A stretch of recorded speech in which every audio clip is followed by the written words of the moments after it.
Il y a une quinzaine d'années, j'avais envisagé de faire un travail universitaire dans ce qu'on pourrait appeler la morphosémantique, c'est-à-dire montrer que la langue, c'est pas simplement un outil qu'on met au service de n'importe quoi, elle est porteuse elle-même d'un message, elle est porteuse de signification, elle est porteuse même d'une sagesse. Et en ce sens-là, la langue est une philosophie par certains côtés. Mais d'autres disent non, la langue, bon, c'est n'importe quoi. Alors c'est amusant parce que d'un côté, ils disent que la langue n'est pas une sagesse, et ils refusent aussi de dire que la langue est un outil.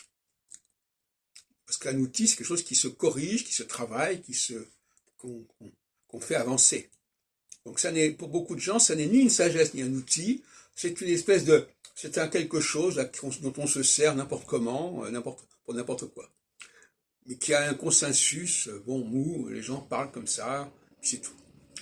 Alors, moi, j'avais développé l'idée, mais à l'époque, je ne me rendais pas compte de où ça pouvait aller, qu'il fallait chercher dans les mots qui se ressemblent un dénominateur commun sur le plan sémantique, d'où le terme morphosémantique. Alors, ça veut dire qu'il fallait regarder une langue et essayer de comprendre pourquoi dans une certaine langue, on employait certains mots, certains préfixes, et est-ce que ça voulait dire qu'il y avait des similitudes entre les mots en question, entre les significations en question, etc.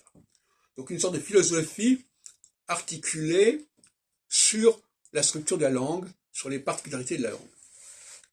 Alors en 2023, je vais plus loin que cela, puisque je dis, je l'avais parlé tout à l'heure dans une autre vidéo, je dis que les préfixes sont en dialectique.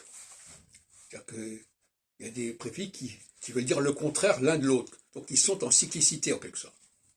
Alors, je donne l'exemple de préfixe cum, con, qui veut dire rassembler, communion, communauté, et le préfixe dé, qui est la notion de non plus de construire, mais de détruire, de déconstruire.